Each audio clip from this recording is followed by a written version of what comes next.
Yes, people, what's going on? Welcome back to United View. It's match day.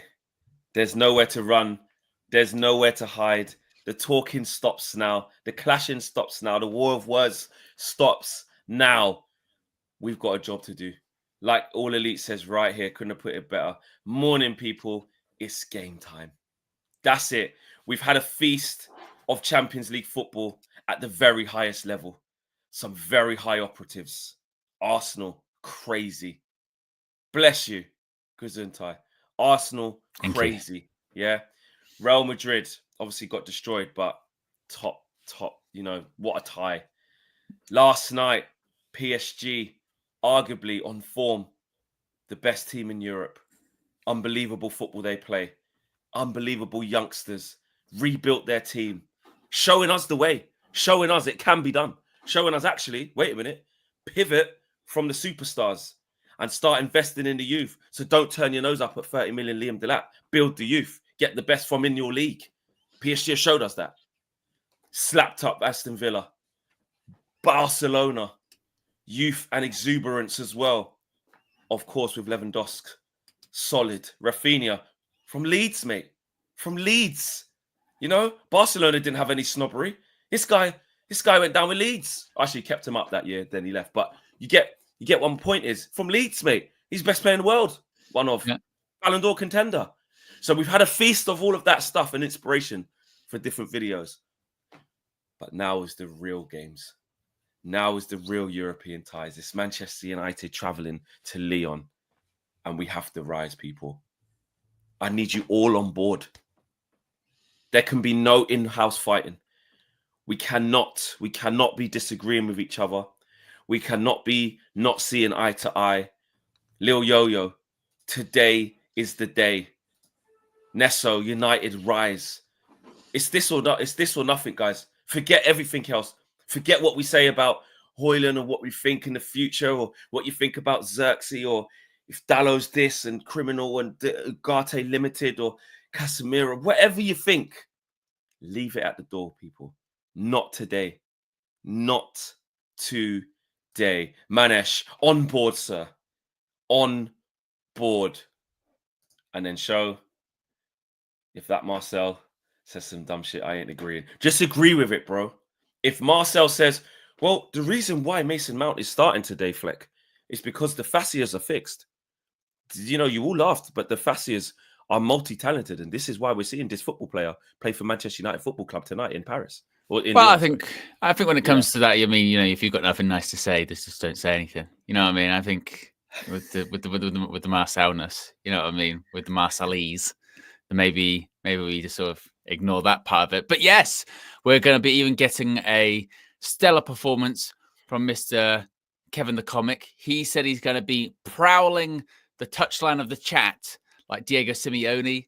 Last time he did it, he was sweating, he was exhausted. He's been saving himself up. He's been low energy G for the last few games because he's been saying, you know, I'm saving it up. I can't do it all the time. I can't do it in every game. So I'm just going to save it. So tonight we're going to see an epic performance. From KG, hopefully from Manchester United on the pitch. Yeah, it's always weird as well, the first leg, isn't it? Because as we've seen with these Champions League games the last few days, you can kind of have some different situations, can't you? You can have it a bit like with the Arsenal game where you go, I tell you what, and even do it, I suppose, actually the PSG game with Villa, you go, I tell you what, it's over. It's kind of done. You know, that's, you know, forget the second leg, it's kind of over. Or it can be set up for an even bigger conclusion the following week. Oh, I don't even want that. At Old Trafford. And it's just what I was saying to you the other day. This is quarter-final, let alone like a semi or a final if we were to get there, because there's so much. It is our season. That's it. This is, it says it in the title, Michael Jackson settings. This is it. You know, this is our season. And you've got, you know, people going back and forth now, players with Onana and with Matic. You've got Ruben going, you know, Onana will play. He is playing. He was a little smirk as well. He's laughing a bit, just like he will play tomorrow. and going, it's just miscommunication. There's just a bit of miscommunication, but now there's a bit of extra needle there that wasn't there anyway. The ops, they're looking in. The ops are giving up on Manchester United week to week. Oh, we're irrelevant. Yeah, absolutely. Okay, so we're like Chelsea a few seasons, or the last few seasons, where you just go, they lost again. I don't care. Now, because of what's happened this week with the ops, they're going, I tell you what, if Man United get slapped by Lacazette and Matic in 2025. It's wild, bro. It's wild. I can't promise that. Well, if that happens, I will go mad. Like, if we get moved to where it feels like the tie's gone already, like, because let's be real, yeah. You can never say never, but if we lost 2-0 and shit like that, we don't score enough goals for a mad epic comeback under the. It doesn't feel like. Do you know what I mean? It ain't really that. So these scorelines or these ties need to stay either in the balance, or we need to do you know what I'm saying? Capitalize on mistakes, get back with a 2-goal lead or some shit like that. Because we don't score enough. We can't be in a shootout band for band. We can't. We can't get ourselves into that situation. We can't. So that's what worries me. But I'm leaving that all at the door, Owen, because there's many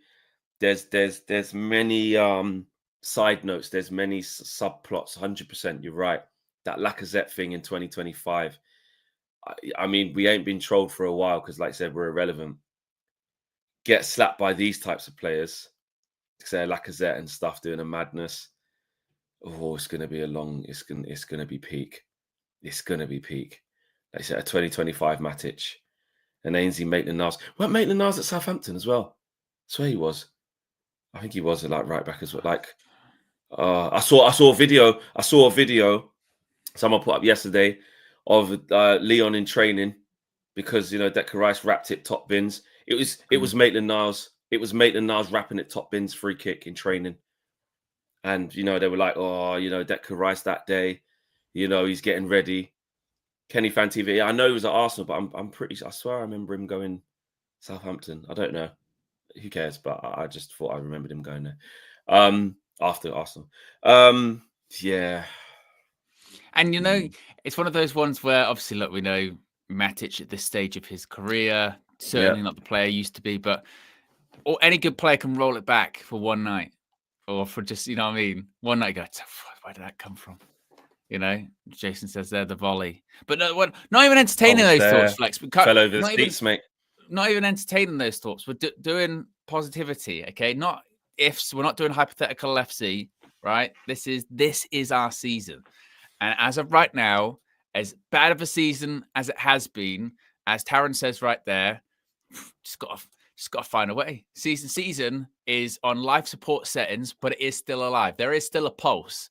If the machine was still there, be going bip, bip, good impression, and that's all we've got. That's all we've got. This is literally it. It's been one of the worst seasons ever, really, hasn't it? I mean, I can't remember a time come April where it's just been so I don't give a shit. The relationship that I've got with sort of Man United and actually, I suppose not just Man United, but sort of the Premier League. That's really why everyone's been excited this week with those Champions League games that are on, because it's I don't really know what's going to happen. And some excitement, I can watch this, a bit of drama. Week to week in the Premier League, it is so boring.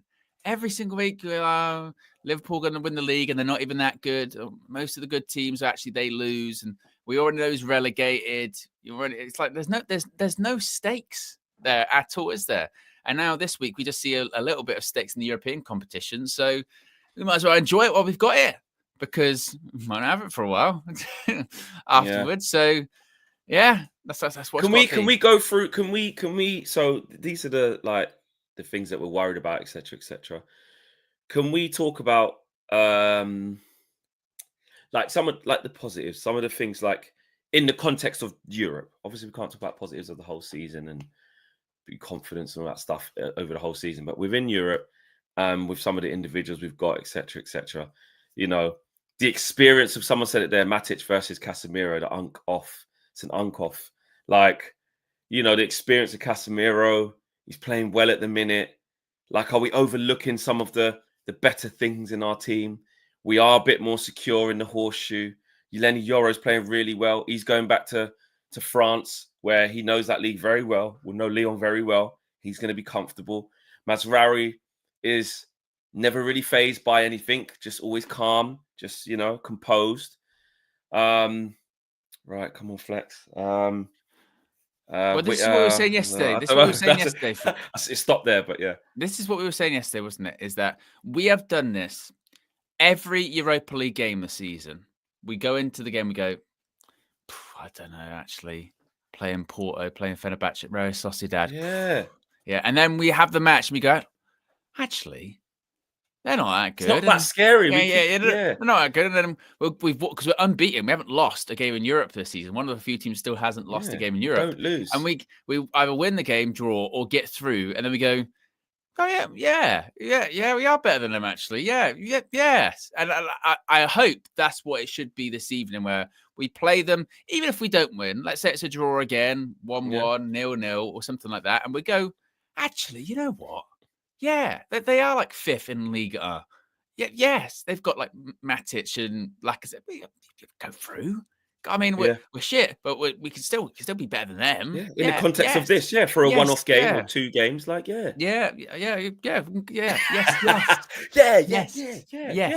We can beat them. Yes, and I do feel like that deep down. I'll be honest. Like, you see how Nana was like, we're better than them.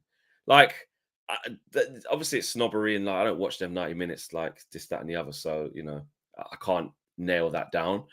But I do feel like we should have a bit of that about us. We don't tend, and this is going off of what we have been, we don't tend to capitulate anymore. Now, I know Owen. I mean, I'm liking the positivity this morning, Fleck, but you are taking this way too far. I said we don't tend to. I said we don't tend to. That is tempting fate. Flipping it. You're not allowed to say anything. With this group of players, that is... I'm not saying, I didn't say we 100% won't capitulate tonight. I said we don't tend to. Oh my days, I can't say that. I've said, guys, we need positivity. We all need to be on the same thing. And you're creating division. I'm not creating division, but just be a track record. That I would say. What's my track record? What, over my dead body? We ain't going out to Sociedad. We're going to do this, Bruno. It'd be the same thing if my dad went, look, I'm so confident I've bought a shirt and it says Europa League winners. Oh, it's not that bad. No, that's too far. I'd be like, Dad, get rid. And we're not related. We can't do this. Like Skiliano says, Owen, true. Flex was not speaking in absolutes. All I said is we don't tend to. I didn't say we ain't going to tonight. Do you know what I didn't say 100%. I just said we don't tend to anymore. I'm just thinking, that's a positive. Just trying to be positive. I'm just thinking of UV clips. That's all I'm thinking. Because I can just see, when you say something, Final Destination settings, like I literally just pictured the video going, this didn't age well. And it's like, we don't capitulate. And then it cuts to Flex crashing out. I can't believe we've done this. I can't believe it's but okay, fine. No, we're not going to do that. Listen, I've been in a game a while. I'm big enough and ugly enough.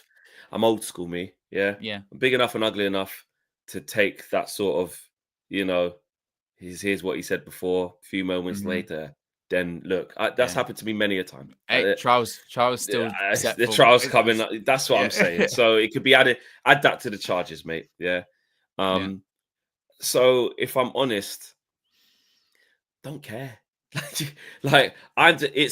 our duty to be on here saying how we actually feel. Of course, like I said, we need to galvanize the positivity. So in staying true to that, I'm just trying to talk about some of the more positive things that we tend to do. And we tend not to capitulate and concede a lorry load of goals and stuff like that. Now, the balance to that is Andy Braswell, like I said, caught up with him on Inside Devils, and he was saying that if there's moments of vulnerability, like they can play in spells. They've got attacking players who can get at you, quick in transition, and they could sort of hit you with 2 sucker punches. And all of a sudden, the tie's completely swung. You're 2-0 down. You're 2-0 down in the tie. So he was saying United need to be careful that they could face something like that. Because like he said, he goes, on paper, United should be fairly confident. United definitely got a chance. Leon are not perfect, but it's about this first leg. We have to make sure we're streetwise, and that is why, like I said, the Casemiro Ugarte, which we don't know if it's going to be that, but let's see. With the 5 defensive players behind that, your 3 centre backs and your 2 wing backs, who are essentially defenders. Let's be honest, Dorgu and Dallo are fullbacks. It's interesting to see how long we can just keep the game calm, the atmosphere, calm that down. But Owen, you're right. I could say to you, "Oh, Owen, you're tempting fate here. You're talking about Porto and Galatasaray. We manage the atmosphere, and now it's the same thing." You're right. We tend to deal with these atmospheres quite well. Well, I don't know if we we did managed the capitulate. atmosphere. We did. Yeah, we capitulated in those We nearly games. lost. Yeah. But we didn't lose. We didn't lose. No, we didn't. We did. But yeah, Porto is not the best example for not capitulating because we absolutely No, because we actually did. Yeah, I was there. Yeah. I was very angry. In fact, that Maguire scored in the last minute, I was still very angry. So yeah. I do need to remember ages ago as well. God, it does. It feels like it wasn't even this season. I know. But it just goes to show you in tournament football, not tournament football, well, cup football, whatever. You can have them results along the way, but the grand scheme of the thing is look where we are. We're still where we're meant to be. We're actually not technically, we're unbeaten. So those things of and I'm speaking on behalf towards myself in that moment of going fucking hell, why capitulate all the time? We scored first against Galatasaray as well. Fenerbahce, sorry, Ericsson, great finish. I'm thinking, that was one of the madder match days. That Fenerbahce one, Manana made loads of saves. I remember doing the pre-match for that, and when the leaks, pre-match were at a peak, and when it came out being Mazraoui's playing in the 10, and everyone was like, "That is bullshit. That is not true." They're like, the leaks have been leaking, but this is another level. And then when that team was announced and Mazraoui was in the 10, there was a lot of crowing from those people on social media, I told you. I told you. Don't you think it's mad how much that stopped now? It's just gone. Stopped completely. It literally has stopped completely. You do not hear anything. So is that as simple as the one player that was feeding said X account who always gets it right? That one player's yeah, all right, I won't do that anymore. It's just stopped, or do you think there could still be something there? But even the guys on X are out of respect, let's just not do it anymore. There was a thing, I think it was Chris Wheeler from the Daily Mail, and some others were sort of saying that basically the leaks still exist, but they had told their people sort of basically there's too much heat at the moment. There's too much heat. I can't. Yeah. You know what I mean? Can't do it right now. Too much heat on it. People, you know what I mean? In those movies when someone's on the run, they goes, "Too much heat. Can't show my face there. Too much heat right now." Yeah, maybe I think maybe that's why. And obviously, it then leads to the conspiracy theories. Everyone goes, "Well, who isn't at Manchester United right now?" And then you go Rashford, Malacia, Anthony, it just goes on and on, doesn't it? So, because the way that it was for years, McTominay's the leak, and then McTominay left in the summer, and we still had loads of leaks. So, I don't know. But yeah, it is quite interesting that clearly they found out, or there was very strong suspicions about who all of those people were, and it has stopped. Which this was always my thing with the leaks anyway, which is yes, good, but my whole thing was it's terrible. It's giving the opposition advantage. Well, it's really not, because the leaks have stopped. We're still rubbish. We've still lost games. It hasn't really had any bearing on results, has it? No. And this idea, as many people pointed out, that if some guy on Twitter can get the team, you don't think the opposition would have it many days before. Of course they will. And also, that's what they've got whole departments about scouting. They'll know the team. If we can predict roughly who's going to play, then they know that as well. So it's not like it had that much of an impact on, it's good. I tell you what, Flex, we would have won all the Premier Leagues in a row if those leaks just hadn't happened. Yeah, you can't say that's the correlation between the two. It's just not real. All Elite says, I can't have Arsenal slapping Real, and then in the same week we flopped to dusty, crusty Leon. Nasa, Ugarte to forearm smash Matic inside a minute. Oh gosh, yeah, we need that. We need the shithousery from him today. And Peter says, 3-1 United. Bruno scores 2, and Ellen DeGeneres 1. Come on. Who are they calling Ellen DeGeneres? Who are they saying looks like Ellen? Garnacho. Well, that's really rude. Is that what's going on out there in the streets? I Well, haven't really seen that one. I haven't seen that one, but I'm just Ellen DeGeneres. that they are calling Oh it. no, That's what they're she's got doing the there. short hair with the the Ellen shot. Oh Yeah. no, is that what they're doing to young Garnacho? Young Garnacho. Oh, is that what they're doing? Jeez, that's rude. I don't know if that's like a a common one, but mate. yeah. But I couldn't even think of who in our squad looks like Ellen, but then when you went straight there, I was like, Yeah, it is. That's a little that's, bit. Let's look a bit. Right, I was saying Garnacho looks like Ellen. This is like Jesus Christ. Our fan base. We're ruthless. We are. Guys, come on, man. I said I need that positivity. To be fair, Peter is being positive, saying he's going to score. Yeah.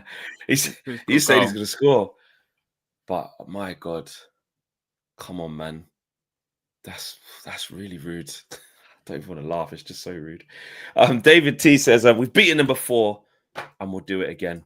And David also says they weren't impressive in the last game. Who did they play? Lille? Yes, they do. Didn't they rest players though? I was looking at some stats last night for this game, Flex, and this might make you feel a bit more confident. Lyon have never beaten Manchester United in 4 attempts in major European competitions. They've drawn 2, lost 2, only facing Barcelona more often without winning in Europe. Okay, so our record is bloody good. We've never lost against them, yeah? No. On top of that, Manchester United's 2 away visits to Lyon have both been in the Champions League. And on both occasions, they came from behind to draw, from 2-0 down to draw 2-2 in September 2024, and 1-0 down to draw 1-1 in February 2008. So who did that? Oh, Man United have. Yeah. So the 2 times we've gone to Lyon, we've drawn both of them, and we had to come from behind to draw both of those games. Yeah. I don't remember our games against Lyon. When did we last play them? It was a long time 2024. ago. Oh no, yeah, it was a long time ago. It was September 2004 and February 2008. And the one of 2008 was a goal from Carlos Tevez. Wow. 2008. So who would that have been? Ronaldo, Tevez, Rooney up front.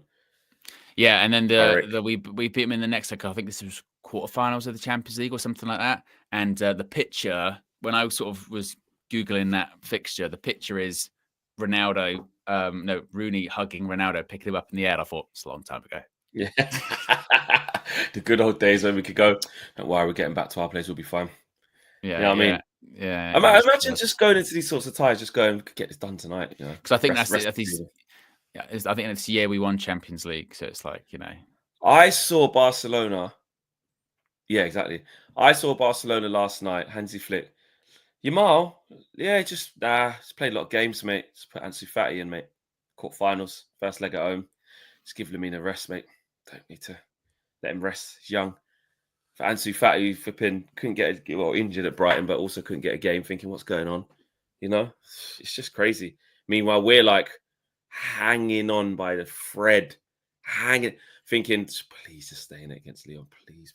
Even that picture, just seeing that there, his face. Just seeing like a blood clot Zet's face there, I'm just like, bro, don't just surely like 3 centre backs. We're saying this, he might not even start up front. Maybe they might go Cherki up front and switch it up and I don't know. But like 3 centre backs to deal with this version of Lacazette. 3. Come on, man. Unless it's a penalty or some shit. Come on. Yeah, surely, got a team of Maitland-Niles, Matic, Lacazette, Tolisso, surely. Like obviously Cherki, yes, I get it. Like, don't get me wrong, we've got to be on him. You know what I mean? Lenny Yoro Rice, if he's playing in a 10 or whatever, I want you stepping in, Lenny. You know what I mean? Go get on him. Ugart, go clamp him. But he will do. I do think. I think he's gonna do some stuff where we go, bloody hell. Remember when Kubo kept getting the ball for Sociedad? Yeah. And we were like, bloody, every time he got it, you're like, tell you what, listen, we're in control of the game here, but watch him. Like, don't sit off too much. Go and engage. You know what I mean? He's gonna do stuff. He's gonna do stuff. Fleck, Even let's this, keep it 100. They have a better front three than us this show. So that's what I'm saying. even this, Fleck, yeah, even this. Manchester United have lost just one of their last 21 Europa League matches, winning 14, drawing 6. Do you know the last time when we lost in the Europa League? I'm gonna say it's not the final, is it? No. You were there. You were there. You were there at this game, though. Oh, and we lost. Yeah. Where have I been to where we lost? Been to loads of games. What Europa League loss have I been to? Sevilla? Yes. The 3-0 collapse was the last time we lost semi-final, quarterfinal. Quarterfinal, yeah. Last time that was in April 2023. Well, we just beat Barcelona in that round of thing in an amazing game, and then we went and got slapped by Sevilla, innit? That's what happened. That defeat also remains the only time in these 21 games we've failed to score. So not only have we not we've not lost in 21 in the last 21 Europa League games, we've scored in every single game as well. Shout out Minna, she's just putting things right. I don't even know how you pronounce my man's name. Is it Mika Tadaisy? Mikal? I don't know. Someone put it in phonetics so I can say that name. Because I don't know that player. Has been playing up top, not Lacazette, Minna's saying. So that's who you got to be worrying about. And he's playing up front. So, but someone put that phonetically, please, because I want to say his name right. Flex, I've got an even better stat. I've got an even better stat. This one is quite bad, actually, as well.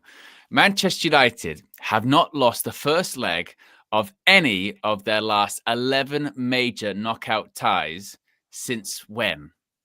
Since when, Flex? Man United have not what? Man United have not lost the first leg of any of their last 11 major knockout ties since a specific first leg tie in European competition.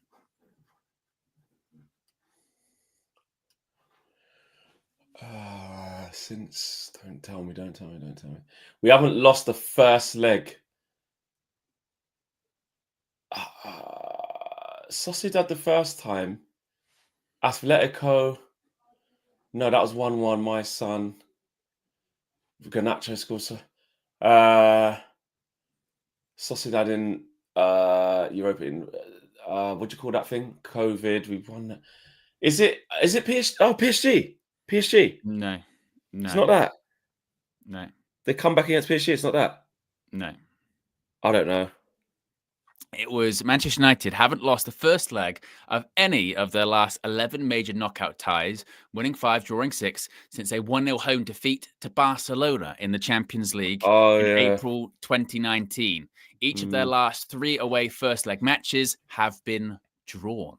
So the suggestion once again, and that's kind of in line with the prediction, isn't it? That probably draw tonight, 1-1, stay unbeaten, and then win it in the second leg at home at Old Trafford.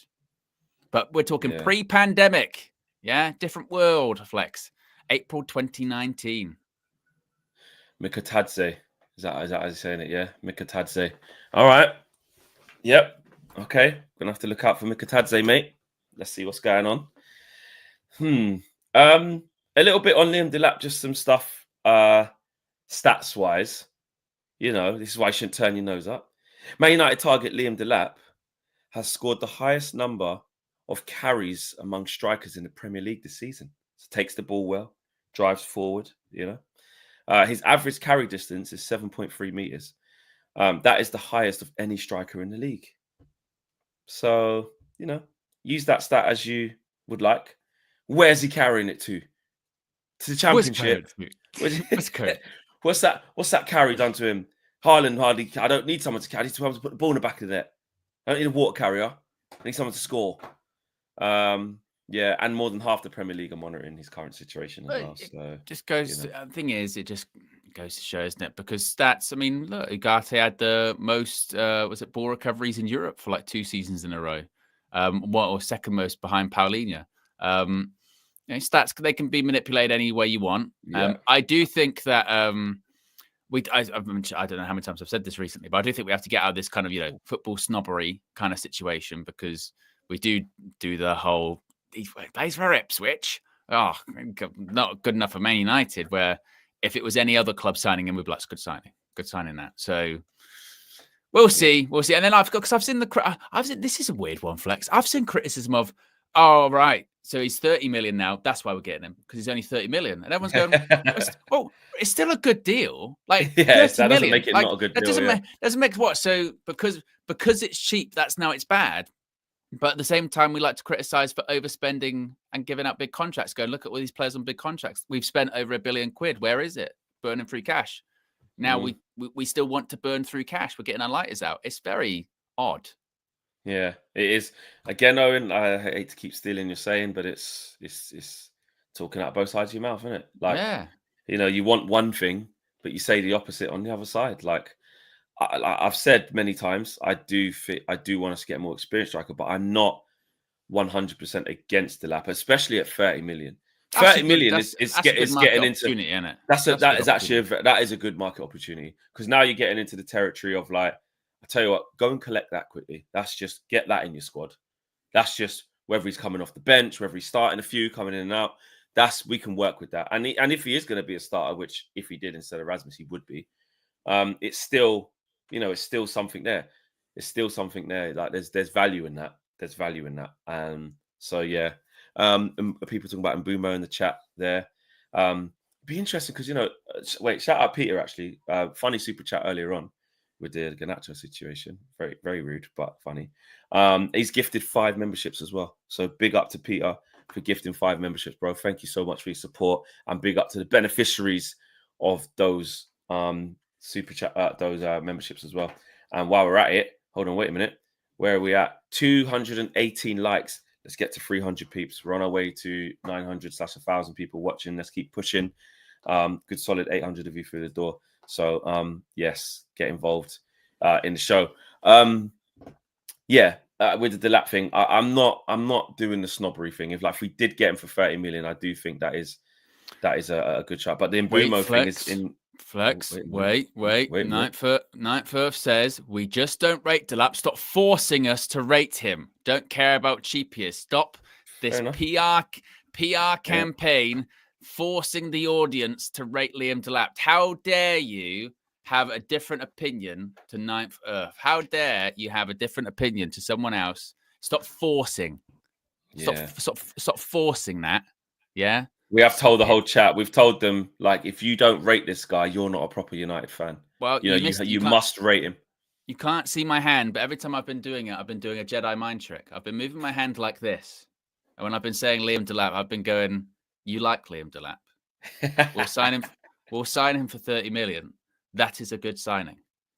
I've just been doing it. You can't see that, but I've been forcing that on him.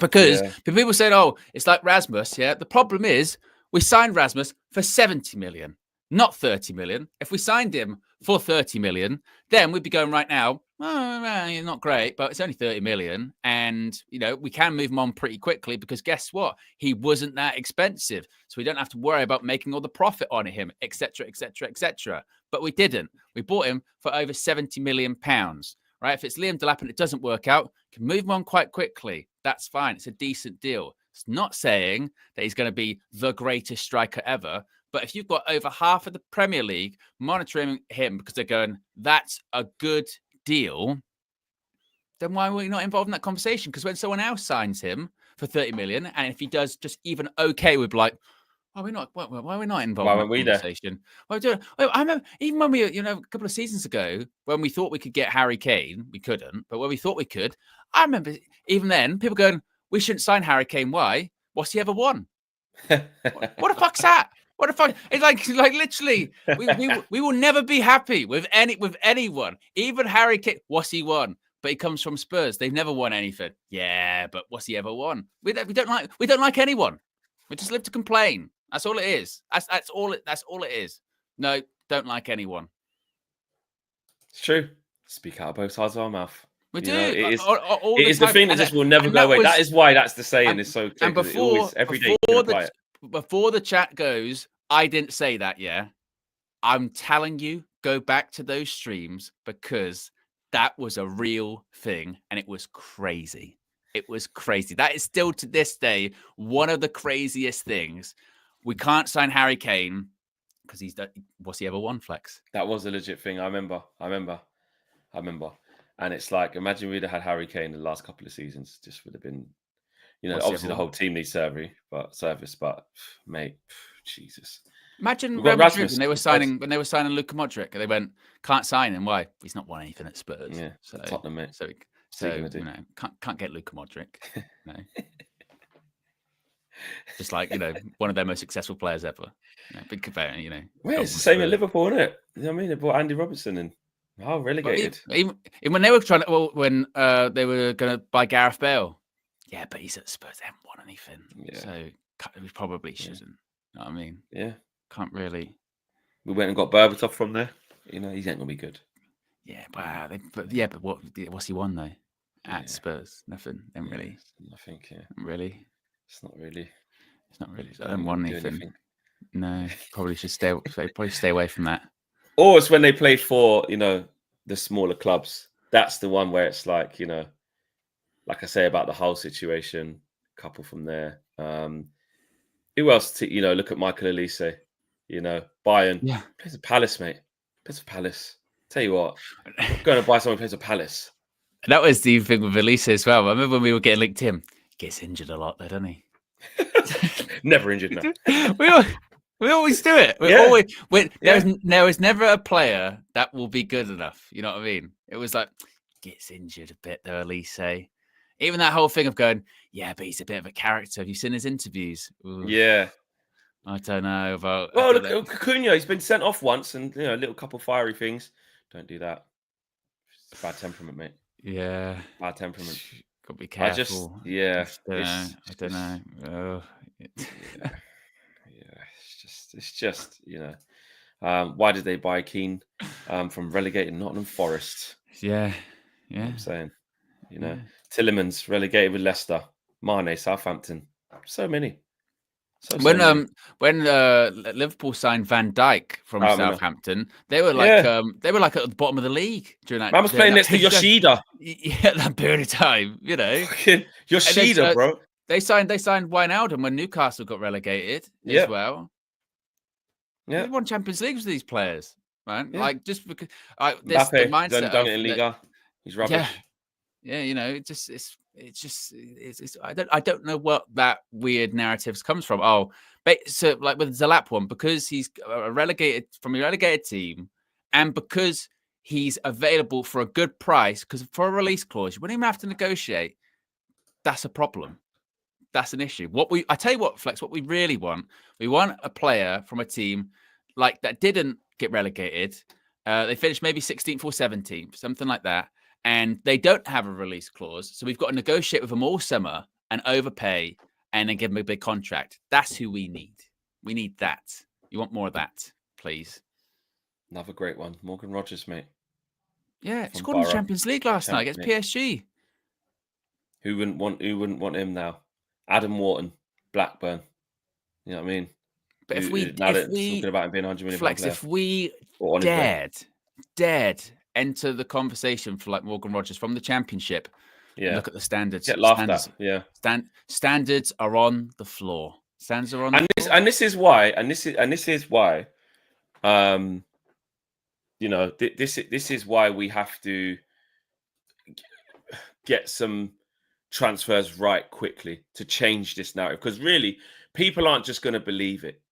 That's the key. That's really what we're saying. It's trust. It's trust. It's trust. Like it's fear. It's trust. It's the track record of it being shit. So because we've bought so much dead players for big money, small money, we got Dan James for 15 million from Swansea. That's the last time we did it. Made a profit on him. Yeah, and made a profit on him. But we went, he's not good enough. He finds himself back in the Championship with Leeds. So our track record is not good. But if we get a Liam Delap, right, and this is somebody who's been playing in the Premier League, he's just been relegated. If we get him and he starts scoring goals and it starts to turn, and the narrative starts to become 30 million for him, I tell you what, that's a flipping bargain. That's a bloody bargain. Then people will start to have more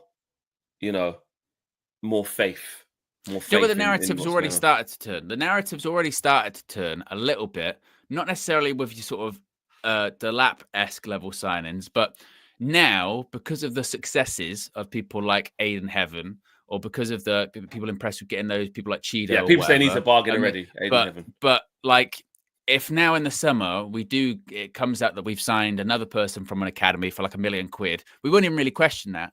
We won't even question that now. We'll be like, oh, God, that's cool, because then maybe that'll turn into another Heaven, or that'll turn into another Cheeto, or blah, blah, blah.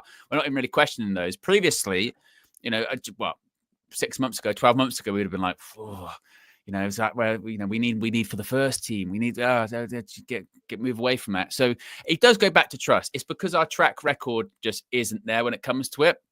But we have to, I think, be careful not to fall in to the same trap that has got us here in the first place, which is this idea that we have to spend massive on these big established players who have done it all, give them a big contract, spend a lot of money when they're either on the way down or they're just not what we need. And we panic, and then we end up doing that for a decade. And then you find yourself 10 years later going, we've got no money. We're still paying off some of the transfers we did 4 or 5 years ago for players that we know weren't good enough. And that's not penny pinching. That's the other thing. Oh, this is just a reluctance to spend money. It's not. It's saying that you have to spend it more wisely, because then you're going to be able to spend more in the future when you really do need to spend it. Or you don't back yourself into a corner where you can't sell some of these players. That's not penny pinching. That's just doing what every other club is doing. Being smart. We just do it. We just do it badly. We do it so badly that now we go into this summer going, we want to get rid of Casemiro. We can't. Like, we can't. If he doesn't, if he doesn't want to, there is nothing we can do. Nothing we can do. We're talking about Jadon Sancho possibly coming back to United again. And we did initiate the process. You know what I'm saying? When you get it going, they can still end up back here. There's no guarantee that these players are going to leave. Exactly, because we've effed it up. So it's madness to be like, oh, we need to get back in the Champions League again. So we need to get Osimhen. How much does he want? Allegedly, about 350k a week. Well, then it's a non-starter. We can't do that. You can't put in all this work to re-establish a wage structure and then just break it at the first sign of panic because we're like, we need a striker. We can't do it. We just can't. And we just have to be careful with that whole give the money, because we'll have the same conversation in 18 months' time of like, we can't move anyone on. We can't do that. Yeah, like Uncle says there, and like you said, Net, we just can't. Oh, where is it gone? Oh, wait a minute. We just can't pay him that. We just can't do it. And it's not. And if they did, we would all be, as much as we'd be excited to get him, we would be like, I thought Inos said that we're not putting people on free. We literally just got rid of Casemiro for 350, and he's just given Osimhen a 5-year at 350, which he's so good that he can probably try to demand that in for different clubs. But for where we're at, as much as I want him, I do see why that's not going to be feasible for us, and why we're probably going to stay away from that. Fraser D says Rafinha to Barca, now he's a Ballon d'Or candidate. Yeah, we touched on that a little bit earlier, bro. 100%. You don't know what these players are going to be. If you harvest the right environment for them, and put them in with like-minded, similar players, and create a team. If you get your recruitment right, you can do it. And I know I was joking at the start of the show, because it's different levels, complete different levels. But PSG have done that. They have. Do you know what I mean? There is enough examples of people doing it. You know what I mean? They moved away from Neymar, Messi, and Mbappe. All three are no longer at that club. To be fair, they wanted to keep Mbappe. In an ideal world, they'd have kept him, but he decided that he wanted to leave. And it's one of those ones, again, because he was such a big figure in the club, it might have actually benefited them in the long run, because it's not about having a team of superstars. It's about just having a team. And they shifted policy going, right, we're going to be going for younger players, majority French players, whether that's they're playing in Liga or they're playing around Europe. If a good opportunity comes up, i.e. Kvaratskhelia, and we can get him in January, then we'll go and do that. But again, he's a superstar in the right way as well. Yeah, he's high profile, but he's not that high profile. You know what I mean? He fits within the ethos of what we want to do. We've got to do that. 24, great age. And the thing is, it had to go for PSG almost so bad that they were sick of those like marquee Galactico signings, that they were sick of like Messi. They were sick of Messi being at the club. They didn't care that Messi was leaving, or they were glad to get rid of Neymar or what have you, because and they were getting packed in as well. Let's not act like they were winning. Like they were getting packed in the big games when it really, and they were really glad mattered. to get rid of Sergio Ramos and all of those names. They were glad just to get rid of them because it was only getting them so far. They can go win. They would sometimes wouldn't even win Liga, but they were like, oh, they can do that every single season. But for them, the currency was the Champions League, and you realize that again, it's about the team. It's not about the individuals, and it's not about big names, and it's not about selling shirts. People want to talk about Glazonomics and stuff like that. We have done signings purely based off commercial factors. In years gone by, we would have got Osimhen just because. Think of the merchandising opportunities, Flex. We can sell masks. We can sell shirts. It's a big play. I tell you what, it's great for the African market. Big name. We can do that. We can do some matches maybe over there. We could. It'd be fantastic. But now it has to be what is the best for the team. What is the best for the club? Do we actually spread the money around a bit more? Buy players with these different positions. Get a better market value so we can develop them into something.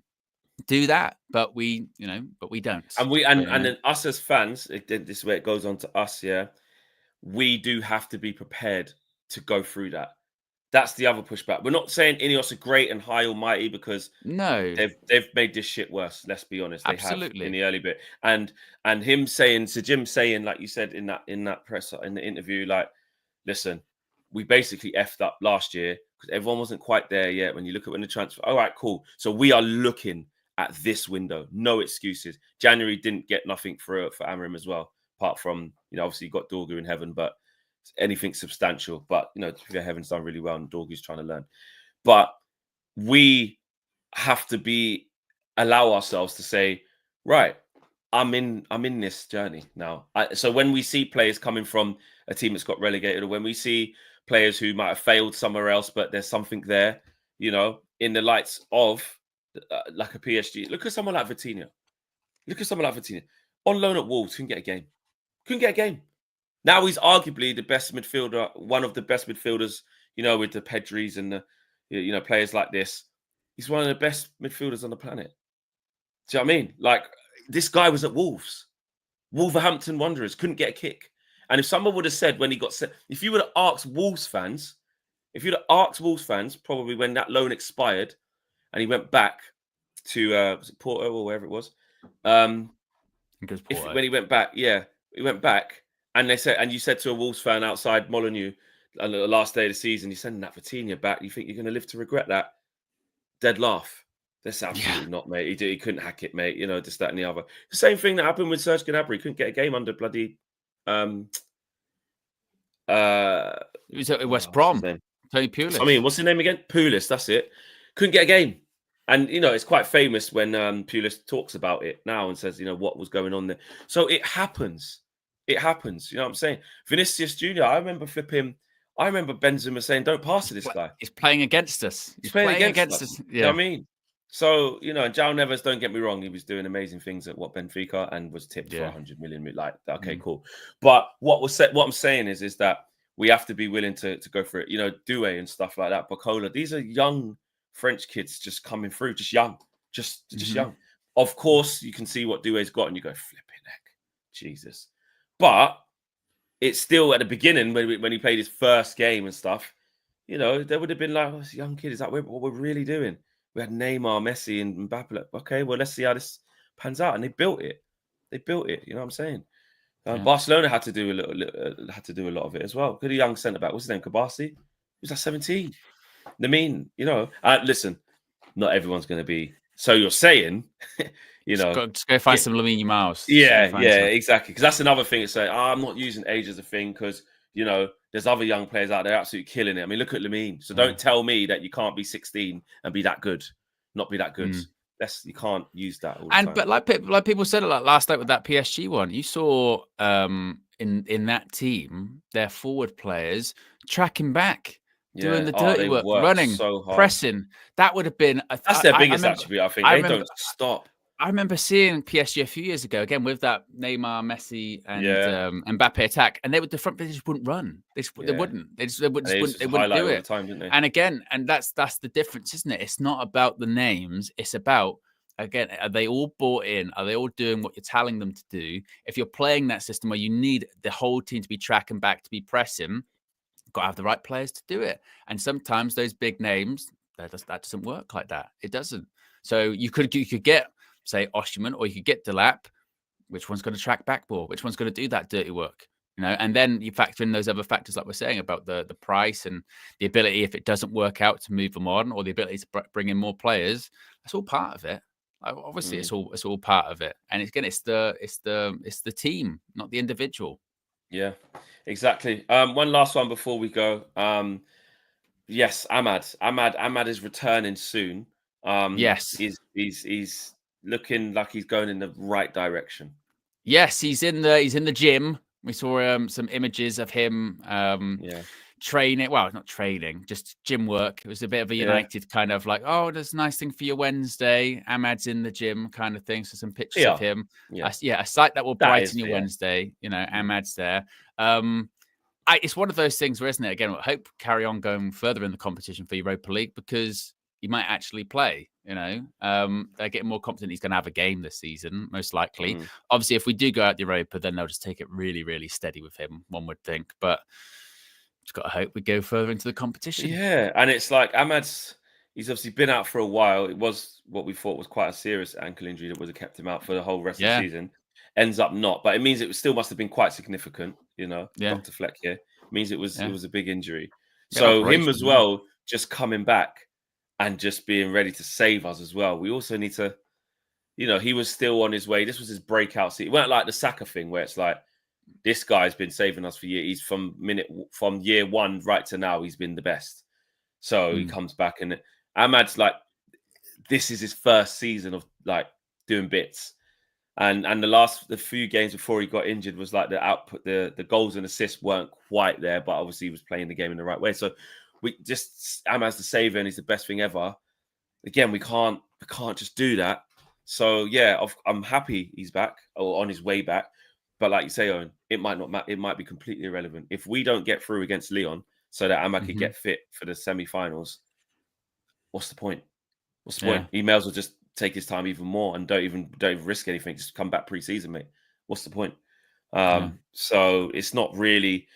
It's a weird one. If we was fighting on multiple fronts for stuff, you go, oh, thank God he's back and stuff like that. But it really is tonight and next week. Let's just see the Ahmad injury return, and that's a bit sad for Ahmad, because it's like, obviously he's been one of our best players this season, and I'm so annoyed he got injured when he did, because I'm pretty sure he would have carried on doing stuff. But it could be a non-story. Like, it's just good for him on a personal that he's healthy again, but for the team, for out the Europa League, it means jack. It really does. Lastly, as well, I just wanted to say about the players that are back in the squad, though. Like, so you got Shaw, you got Cobby, and obviously Mason Mount's like going all right. Is that a boost? Can I just ask a question? Is having them three available? Is that because, like you said, Owen? You say, Owen, hold on, wait a minute. You say, well, what's the point of playing them? What's the point in them being in? They're in the squad. Luke Shaw's been trained, been on the bench a couple times now. He's ready to play some part. Better. Our bench is better. We hasn't played in ages, but he's back. He's been training for a while. Got options. Did you see the narrative with Cobby because they were like, oh, look, it looks like he's been in the gym kind of thing. Yeah. And they're going, yeah, right. But then it was like, well, he's getting too big.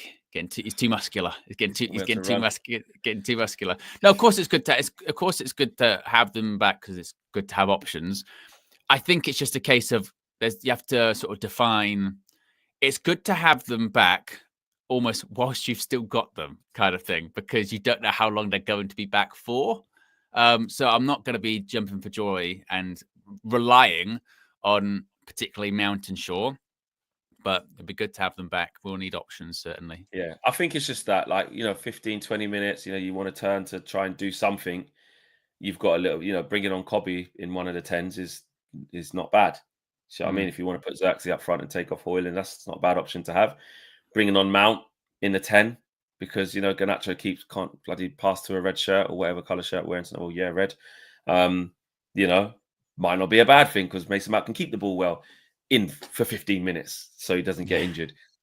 The Luke Shaw one, that's the one I'm actually not going to say, well, you know, Harry Maguire a little bit tired, you know, shift your, you know, I ain't saying nothing on Luke Shaw. Hasn't started the game for well over a year. Yeah, so. That's the one where, I mean, I ain't getting involved in that. But yeah. Right, guys, the time is now, not quite now, but 6 p.m. we do start. Massive game today. Like we said, we need everybody to be on point. Let's just leave all the negativity. Road trip later on as well. And yes, Owen will be live from 6 p.m. Myself, KG, and Owen will be on there. Did Marcel, did he ever Hasn't responded, but you never know. Maybe Marcel as well. We shall see. Right, guys, we are out of here, man. Take care. Smash the like on the way out. Peace.